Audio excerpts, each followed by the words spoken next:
Hoje, em sessão conjunta, o Congresso aprovou o texto base da Lei de Diretrizes Orçamentárias de 2024.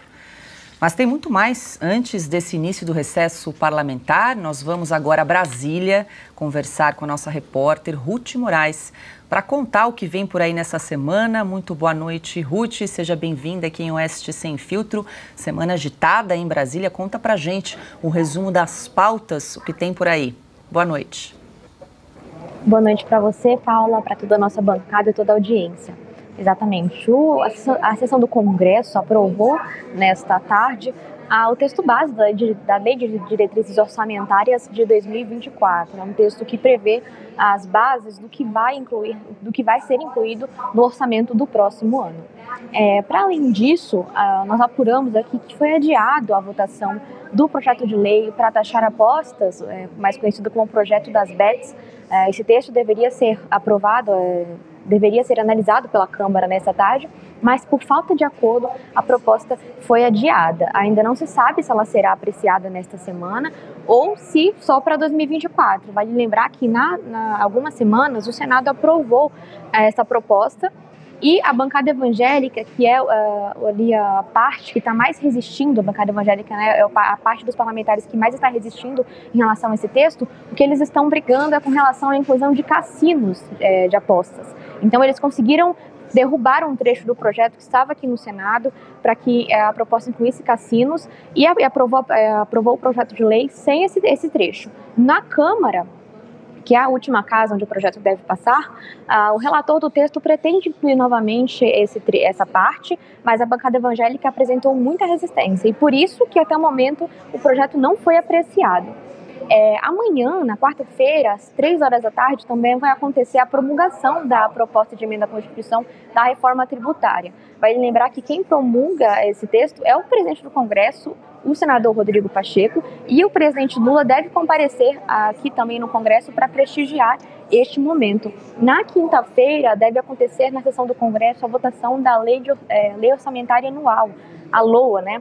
A LOA que prevê as receitas e despesas do governo para 2024. O Senado também deve votar nessa semana a medida provisória das subvenções para o ICMS, para que, enfim, logo após venha a ser sancionada. E também, para finalizar aqui, Paula, a CPI da Braskem, que nós estamos acompanhando por aqui, a escolha do relator, que nós já noticiamos que ainda não foi escolhido, ela deveria acontecer nesta terça-feira. Mas, como a gente apurou aqui, essa escolha foi adiada e vai ficar para fevereiro do ano que vem, quando os parlamentares retornam do recesso.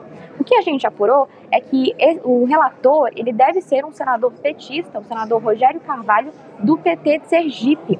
Então a ideia é que a relatoria, né, que é um cargo super importante na comissão, não fique a cargo de parlamentares que são da base de Alagoas, né? O senador Renan Calheiros pleiteava esse posto, mas ali o acordo foi para que ele não ficasse com essa vaga. Então o senador Rogério Carvalho deve assumir a relatoria da CPI da Braskem e deve ser oficializado no próximo ano. Volto com você, Paula.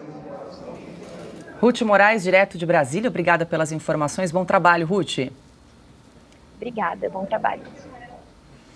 Bom, Silvio, semana agitada em Brasília, eu quero te ouvir, porque o Congresso hoje aprovou o texto base da Lei de Diretrizes Orçamentárias de 2024. Eu queria te ouvir especificamente em relação a esse ponto.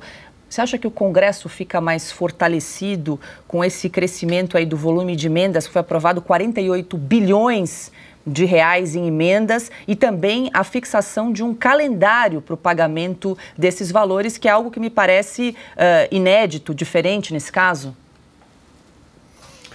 Pois é, o orçamento da União, e aí não é de hoje, não é do ano passado, não é 10 anos para trás, isso aí vem lá da época dos anões do orçamento, a primeira grande CPI pós-redemocratização, né? A guerra pelo orçamento, pelo cofre entre o Congresso Nacional e o Executivo, ela é histórica e é o que define hoje a queda de braço entre o Legislativo e o Executivo. É dinheiro, e é disso que nós estamos falando. O último escândalo, e aqui coloco várias aspas, né, era chamado de orçamento secreto, mas depois que o presidente não era mais Jair Bolsonaro, ainda que o orçamento secreto remetesse ao Congresso Nacional, eram as RP9, no jargão orçamentário, ou seja, se tratava de um problema do legislativo, tentaram carimbar isso no presidente Jair Bolsonaro. Depois, agora com o Lula, não pode mais chamar de orçamento secreto. Agora é emenda de relator, que é o nome correto, porque é disso que se trata. Havia pouca transparência, ainda há, e o relator do orçamento acaba indicando para onde vai a grande fatia do bolo orçamentário. Em relação ao calendário, sim, é algo relevante, talvez seja a grande notícia dessa discussão toda, mas aí também entra um outro componente. Deputados e senadores estão preocupados justamente com o calendário do ano que vem. Por quê? Porque tem eleição. Eles precisam do dinheiro, da liberação de dinheiro para conseguir entregar obras a tempo de ajudar o prefeito e o vereador. Ou eles são candidatos a prefeito naquela cidade, ou eles são padrinhos, apadrinhados de algum prefeito, por exemplo. A gente sabe como funciona eleição para deputado federal. Ela é casada com o deputado estadual, sempre tem uma chapa casada, isso é inevitável em qualquer estado do Brasil, e também muito ligada ao prefeito de determinada região. Aqui em São Paulo, por exemplo, se você é ligado a um prefeito ou mais de um da Baixada Santista, e aí você tem um deputado estadual que atende os interesses daquela região, determinados vereadores. É assim que funciona, é algo vertical. Então, o calendário é por causa disso, eles têm pressa em receber esse dinheiro. E a parte da queda de braço, como eu disse, não é inédita, vai continuar. Se fortalece o Congresso ou não, a gente só vai saber, Paula, com o desembolso, se o governo começar a soltar esse dinheiro às vésperas de votações importantes, como sempre acontece, ou se isso de fato vai ser regulamentado, vai ter uma regra nova. Eu queria só fazer um parêntese aqui, que a Ruth lembrou também sobre a história dos jogos.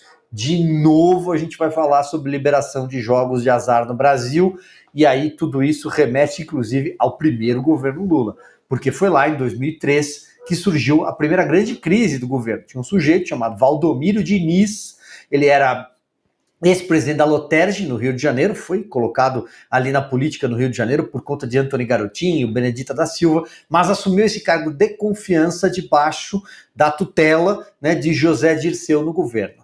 E foi a revista Época, na época, a revista Época era ligada ao Grupo Globo, ela publicou uma reportagem de capa mostrando áudios, conversas do Valdomiro Diniz com um bicheiro, um profissional do ramo do jogo muito conhecido, que era Carlinhos Cachoeira. Então, as conversas jogaram Valdomiro Diniz e a Casa Civil, chefiada por Dirceu, no epicentro do primeiro grande escândalo, a primeira grande crise do governo Lula. Isso daí, inclusive, fez com que o presidente tomasse o que foi considerado, naquele ano, uma das medidas mais impopulares da sua gestão.